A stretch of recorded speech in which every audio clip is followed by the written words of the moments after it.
Assalamualaikum warahmatullahi wabarakatuh. Selamat pagi, siang maupun malam. Saya Faraya Sintanim 128 dari Prodi Pendidikan Bahasa dan Sastra Indonesia, Fakultas Ilmu Pendidikan dan Keguruan Universitas Jember. Untuk presentasi kali ini, kelompok 1 akan menjelaskan tentang hakikat, tujuan, dan fungsi penelitian pendidikan bahasa dan sastra Indonesia.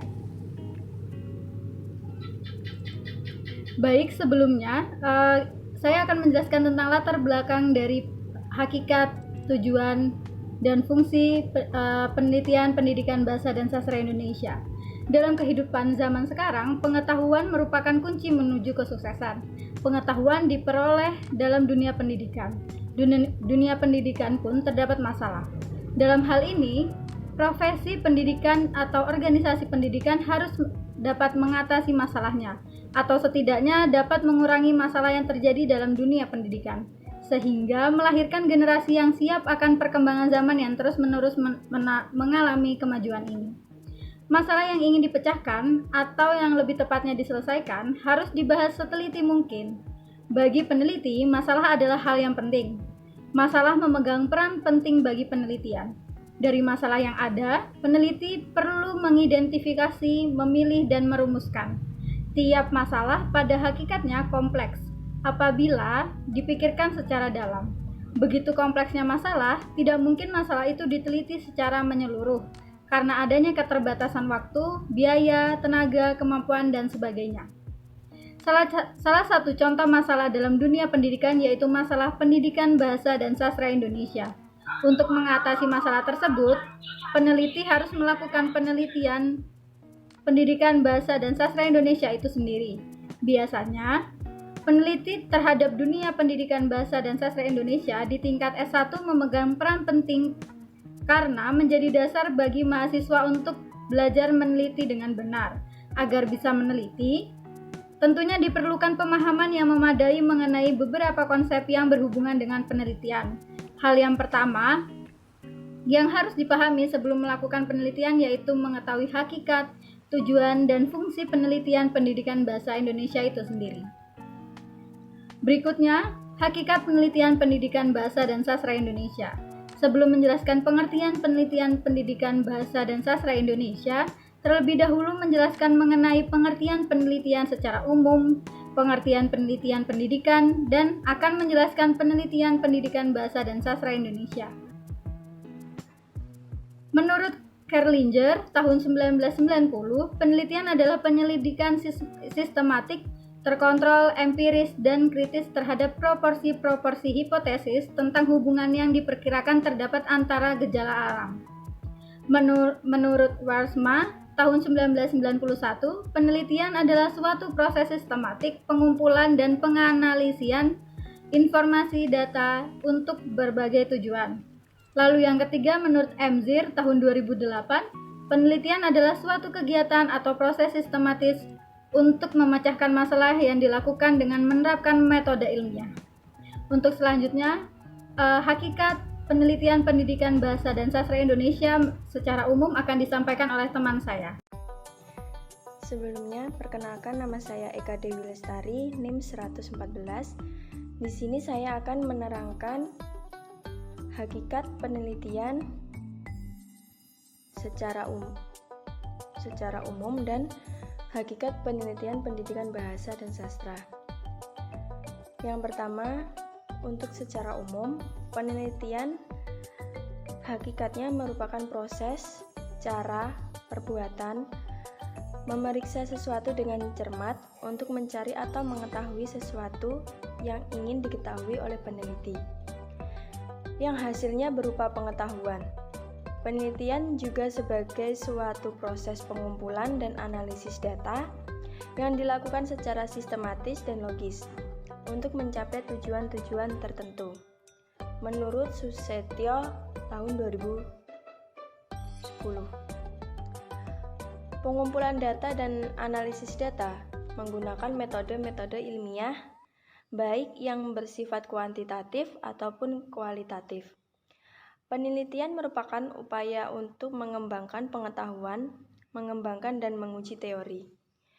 MC Milan dan Schumacher Mengutip pendapat Walberg 1986, ada 5 langkah pengembangan pengetahuan melalui penelitian, yaitu yang pertama,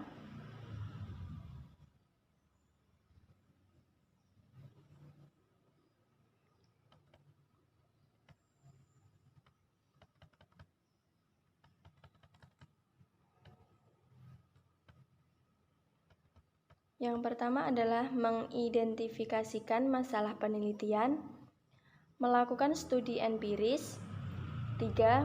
Melakukan replikasi atau pengulangan, 4. Menyatukan sintesis dan mereview, 5. Menggunakan dan mengevaluasi oleh pelaksanaan. Selanjutnya, dari pengertian di atas,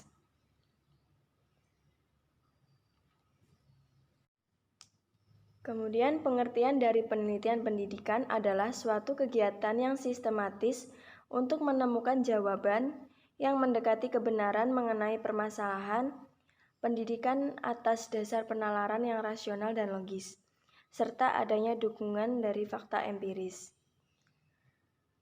Kemudian adalah pengertian penelitian pengajaran bahasa dan sastra Indonesia, ialah kegiatan ilmiah yang dilakukan berdasarkan langkah-langkah ilmiah untuk menjawab permasalahan yang dihadapi dalam pengajaran bahasa dan sastra Indonesia, menurut Susetya tahun 2010.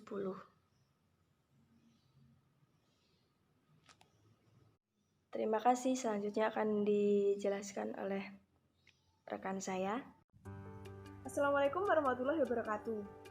Perkenalkan, nama saya Haswa Aulianastiti, NIM 1802104021008. Baik, di sini saya akan menjelaskan tentang tujuan penelitian pendidikan bahasa dan sastra Indonesia.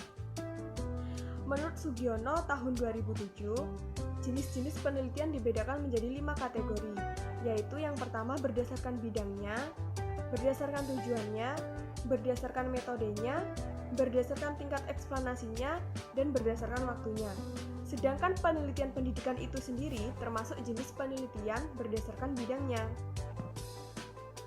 Secara umum, tujuan kegiatan penelitian adalah menjelaskan dunia di sekitar kita melalui upaya yang sistematis, menurut Kamil tahun 1995. Dan berdasarkan pada rumusan tersebut, tujuan penelitian pendidikan atau pembelajaran bahasa adalah upaya yang sistematis untuk menjelaskan, memahami, memecahkan, dan mengantisipasi masalah-masalah pendidikan atau pembelajaran bahasa. Secara rinci, tujuan penelitian pendidikan atau pengajaran bahasa adalah sebagai berikut, yaitu yang pertama, menemukan dan mengembangkan teori model atau strategi baru dalam pendidikan bahasa atau pembelajaran bahasa. Yang kedua, menerapkan, menguji, dan mengevaluasi kemampuan teori model strategi pendidikan bahasa dalam memecahkan masalah pendidikan bahasa. Yang ketiga, mendeskripsikan dan menjelaskan keadaan atau hubungan berbagai isu atau pikiran yang terkait dengan masalah berbahasa. Yang keempat, memecahkan masalah pendidikan bahasa. Yang kelima, menemukan faktor-faktor yang mempengaruhi masalah pendidikan bahasa. Dan yang terakhir, membuat keputusan atau kebijaksanaan mengenai pendidikan bahasa. Sekian, materi selanjutnya akan dijelaskan oleh teman saya. Assalamualaikum warahmatullahi wabarakatuh. Perkenalkan, nama saya Yonda Desi Ramadhanya, NIM 1802104020095. Di sini saya akan menjelaskan tentang fungsi penelitian secara umum. Secara umum, fungsi penelitian pendidikan bahasa dan sastra Indonesia dibagi menjadi 2. Yang pertama yaitu fungsi pengembangan ilmu, yaitu upaya-upaya di mana kita menghasilkan teori-teori yang baru. Dan yang kedua yaitu fungsi pemecahan masalah, upaya-upaya untuk memperoleh masukan guna memecahkan masalah yang dihadapi, lalu melakukan penelitian, perbaikan, dan menjadi bahan masukan bagi para pengambil kebijakan pendidikan yang mengkaji ketepatan kebijakan pendidikan yang sudah ada. Secara umum, fungsi penelitian, pendidikan, bahasa, dan sastra Indonesia dibedakan menjadi dua, yaitu yang pertama, fungsi pengembangan ilmu, yaitu upaya-upaya untuk menghasilkan teori-teori yang baru. Lalu yang kedua, yaitu fungsi pemecah masalah. Di sini, upaya-upaya untuk memperoleh masukan guna memecahkan masalah yang dihadapi. Lalu melakukan perbaikan sebagai bahan masukan bagi para pengambil kebijakan untuk mengkaji ketepatan kebijakan pendidikan yang sudah ada. Selanjutnya, fungsi secara rinci akan dijelaskan oleh teman saya, Nabila Nur Maulidiningrum. Perkenalkan, nama saya Nabila Nur Maulidiningrum, NIM 1802104021131. Baik, di sini saya akan menjelaskan fungsi penelitian, pendidikan, bahasa, dan sastra Indonesia. Penelitian pendidikan bahasa dan sastra Indonesia itu pada umumnya dilakukan untuk mengembangkan, menemukan, dan menguji atas kebenaran dari suatu konsep, prinsip, pengetahuan, dan mengenai pendidikan bahasa dan sastra Indonesia itu sendiri. Fungsi penelitian, pendidikan bahasa dan sastra Indonesia juga dibedakan menjadi dua, untuk memecahkan masalah praktis dalam pengajaran bahasa dan sastra Indonesia. Fungsi pemecahan praktis diarahkan untuk memperoleh masukan guna memecahkan masalah pengajaran bahasa dan sastra Indonesia yang dihadapi dan selanjutnya melakukan perbaikan dan menyempurnakan sebagai bahan masukan bagi para pengambil kebijakan pendidikan dan pengajaran bahasa Indonesia. Dan untuk mengkaji ketepatan kebijakan pendidikan dan mengajarkan bahasa dan sastra Indonesia yang sudah ada. Sekian penjelasan dari kelompok 1. Mohon maaf